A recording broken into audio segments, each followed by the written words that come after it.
वहीं यूपी में क्या 2027 के फाइनल से पहले जनता अपना मूड बताने वाली है। यूपी के सियासी गलियारों में सुगबुगाहट तेज है क्योंकि प्रदेश की 3 विधानसभा सीटों पर फिर से चुनावी शंखनाद होने के आसार हैं। इस खास रिपोर्ट में देखिए।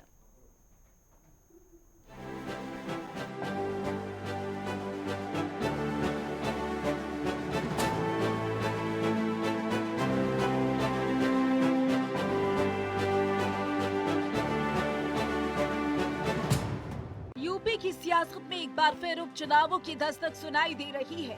जल्दी 3 विधानसभा सीटों पर उपचुनाव हो सकता है। दरअसल विधानसभा ने जो चुनाव आयोग को 3 सीटों की खाली होने की सूचना भेज दी है, चुनाव आयोग से जल्द उपचुनाव कराने का अनुरोध किया है।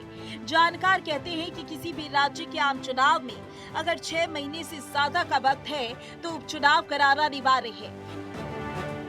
जो सीटें खाली हुई उनमें सोनभद्र की दुद्धी, मऊ की घोसी और बरेली की फरीदपुर है। इन 3 सीटों में 2 पर सपा का कब्जा था जबकि 1 सीट पर बीजेपी का कब्जा था। 3 सीटों में 2 पूर्वांचल और 1 सीट रुहेलखंड में है। पूर्वांचल में 2022 के उपचुनाव में बीजेपी को झटका लगा था। घोसी और दुद्धी उपचुनाव में भी उसे हार का सामना करना पड़ा था। सोनभद्र की दुद्धी सीट की कहानी किसी फिल्मी स्क्रिप्ट से कम नहीं। यहाँ के विधायक विजय सिंह गोंड राजनीति के वो धुरंधर थे जिन्होंने 8 बार विधानसभा की दहलीज पार की। 1980 में पहली बार जीत का स्वाद चखने वाले गोंड ने 2002 तक लगातार 7 बार जीत दर्ज की। हालांकि वक्त बदला और 2007 से 2022 तक उन्हें हार का मुंह देखना पड़ा, लेकिन 2024 के उपचुनाव में उन्होंने फिर से सपा का परचम लहराया।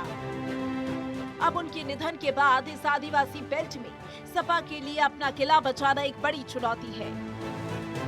सियासी पारा बरेली की फरीदपुर सीट पर भी हाई है।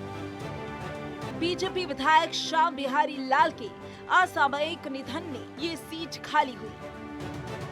2022 के कड़े मुकाबले में जीत दर्ज करने वाले श्याम बिहारी ने बीजेपी की पकड़ मजबूत की थी। बात करें मऊ की घोसी सीट की तो यहाँ का इतिहास तल बदल और रोमांच से भरा है। दारा सिंह चौहान के इस्तीफे के बाद हुए पिछले उपचुनाव में सपा के सुधाकर सिंह ने बीजेपी को करारी शिकस्त दी थी। सुधाकर सिंह के निधन के बाद अब घोसी एक बार फिर चर्चा में है। क्या बीजेपी पिछले घावों पर मरहम लगाएगी या सपा अपनी जीत का सिलसिला बरकरार रखेगी?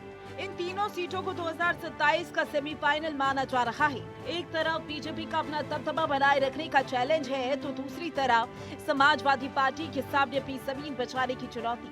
बीजेपी जहां उपचुनावों में अपने दबदबे को और मजबूत करना चाहती है तो वहीं विपक्ष अपनी जमीन को खाद पानी देने में जुटा है।